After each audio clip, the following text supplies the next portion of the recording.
Sekarang saya nanya, ada tidak dokumen sejarah dari abad paling awal ya yang membuktikan Yesus tidak mati?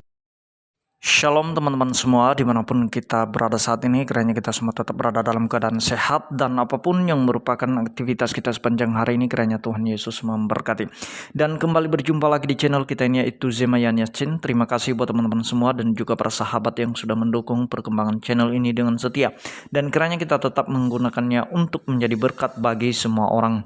Nah teman-teman, pada video kali ini saya membagikan kepada kita semua supaya kita menyaksikan di mana kemarin sore itu ada pelaksanaan perdebatan antara Ustadz Kainama dengan Pendeta Esra Soru, dan di mana topiknya itu teman-teman luar biasa sekali, yaitu apakah Yesus itu benar-benar mati atau benar-benar tidak mati. Dan kemudian dalam perdebatan itu dimintai bagaimana bukti sejarah dan juga bukti dari kitab suci sendiri bahwa Yesus itu benar-benar tidak mati, dan Kainama itu tidak bisa memberikan jawaban yang valid, jawaban yang akurat sesuai dengan fakta sejarah. Nah teman-teman, mari kita menyaksikan video mereka yang berikut ini. Sekali lagi ada dokter di sini. Preula itu adalah selaput cairan yang berada di dinding rusuk. Jadi sebetulnya tombak itu yang dibawa oleh Longinus itu, dia tidak masuk sampai di lambung. Dia menusuk, dia merobek selaput membran yang namanya preula yang ada di bawah iga rusuk. Pecah itu keluar lalu kena ke mukanya Longinus. Muslimin wal muslimah rahimakumullah, bersama para saudaraku tersayang yang aku hormati, para pendeta dan ahli teologi, Yesus selamat karena obat. 3 hari ketika Maria Magdalena datang ke kubur kosong. Kenapa? Karena Antua sudah sembuh. 30 kilo obat bekerja dengan luar biasa di suhu serta ruangan yang baik. Demikian Yesus selamat kawan. Medical treatment in the first and a good and the first and the proper time will be save the crucifixion person. Terima kasih. Baik, boleh dimulai, Esra.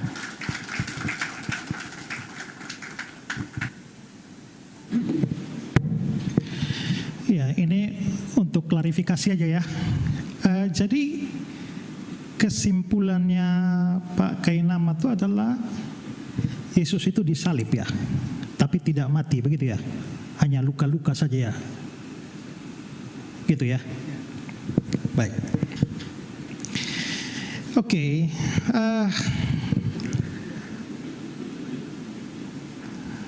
Saya kira pertama itu ya, saya agak heran mengapa Pak Kainama ini membuka dengan mengangkat argumentasi bahwa kain kafan Turin itu palsu. Orang Kristen tidak menjadikan kain kafan Turin itu sebagai bukti bahwa Yesus mati dan bangkit, Pak. Bahkan saya sendiri mengakui bahwa itu tidak asli. Sehingga pada waktu Pak mengungkapkan itu, maka itu salah sasaran itu sebenarnya, ya, salah sasaran. Karena kita percaya itu juga baru itu kain yang ya mungkin hasil rekayasa atau bagaimana. Kita tidak percaya bahwa apa yang ada di dalam kain kafan Turin itu adalah menunjuk kepada tubuh atau jasad Yesus yang sesungguhnya. Lalu kedua, di sini yang saya jadi masalah, karena tema kitanya adalah historical Jesus. Saya kasih apa dulu ya, karena tadi Pak Kainama sempat mengatakan bahwa tema ini saya yang berikan setengahnya. Karena tema historical Jesus itu ditawarkan oleh Pak Kainama. Tapi karena saya merasa bahwa historical Jesus itu terlalu luas, maka perlu dipersempit pada satu topik khusus. Karena itulah saya mengusulkan supaya topik khusus, misalnya ya, kalau kita bicara historical Jesus, kita bisa bicara topik Yesus itu pernah ada di dalam sejarah atau tidak. Atau Yesus yang pernah hidup dalam sejarah itu dipercayai sebagai Tuhan Allah atau tidak oleh orang sejamannya. Ya, atau apa? Itu bisa sangat luas. Nah karena itulah saya minta persempit pada aspek kematian dan kebangkitan Kristus. Dan ini topik itu datang dari yang tema besarnya historical Jesus. Kalau begitu sekarang kita bicara soal sejarah. Karena itu kalau memang saya mau membuktikan bahwa Yesus itu mati dan bangkit, saya menggunakan aspek sejarah. Kalau Pak Kainama mau mengatakan Yesus tidak mati, tidak bangkit, itu dari aspek sejarah. Nah sekarang pertanyaan saya sekarang ini adalah sejarah apa yang tadi, ada satu sejarah apa yang Bapak kasih yang membuktikan bahwa Yesus tidak mati dan tidak bangkit? Bapak tidak berikan data sejarah satu pun. Yang Bapak berikan itu adalah tafsir. Ini bukan problem hermeneutics. Ini problem historical Jesus. Makanya saya curiga Bapak ini mungkin, makanya sebenarnya saya sudah bertanya kepada panitia ya, tolong jelaskan sebelumnya apa sih yang Pak Kainama maksudkan dengan historical Jesus. Tapi sampai hari ini saya nggak dapat jawaban. Dan saya khawatir bahwa beliau tidak paham apa maksudnya. Dan terbukti bahwa tidak ada masalah sejarah yang diangkat. Soal masalah Pilatus kaget karena Yesus cepat mati, lalu soal jam kematian yang berbeda menurut catatan-catatan Injil, lalu soal kata Yunani soma yang tadi dipersoalkan, lalu soal segala macam mur dan segala macam untuk pembalseman Yesus dan sebagainya. Itu kan bukan soal sejarah Pak, itu soal tafsir, soal hermeneutics. Dan saya tidak mau kita bergeser dari perdebatan soal historis ke perdebatan soal tafsir. Karena kalau mau bicara tafsiran soal semua yang Bapak persoalkan tadi, kita bisa ladeni itu. Tapi ingat, topik kita itu lah historical. Jadi saya sekarang mau menantang Bapak, tolong berikan data sejarah yang akurat bahwa Yesus tak pernah mati dan karenanya juga tak pernah bangkit. Yang saya minta data sejarah, jangan tafsir. Silakan.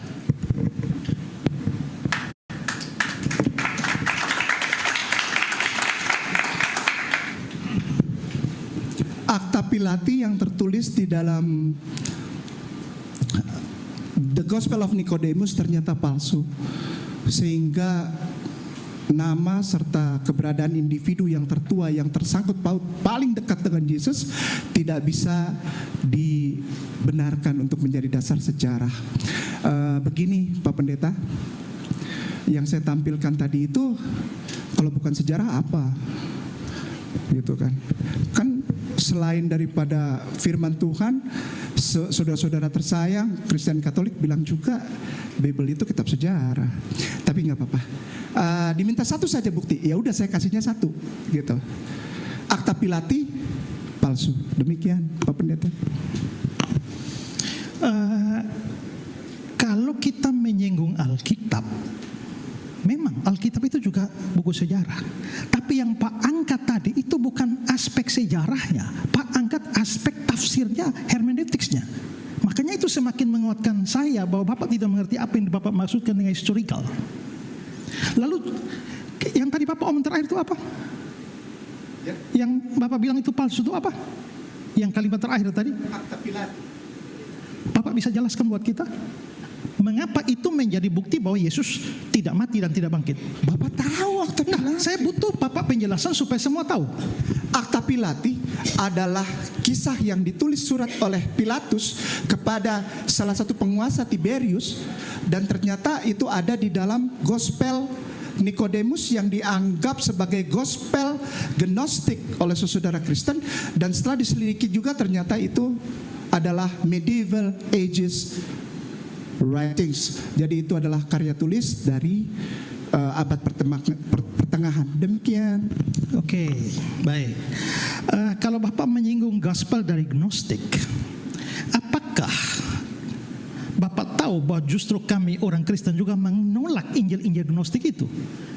Sehingga bagaimana Bapak menggunakan Injil Gnostik yang seperti itu, yang palsu, lalu Bapak atau yang baru muncul di abad pertengahan untuk menolak keyakinan kami dari abad pertama?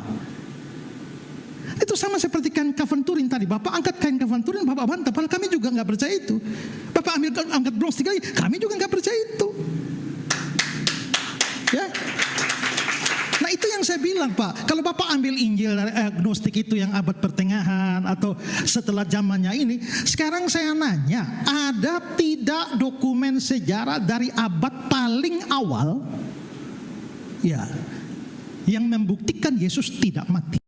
Nah, jadi itu dia videonya teman-teman ya. Kita sudah menyaksikan diskusi atau potongan perdebatan antara Pendeta Esra Soru dengan Ustadz Kainama, yang dimana selama ini ketika Ustadz Kainama diundang di channel Ayah Sofia dan juga channel-channel muslim lainnya, dengan luar biasa dia ya menghujat seolah-olah dia bisa membuktikan apa yang dia omongin teman-teman.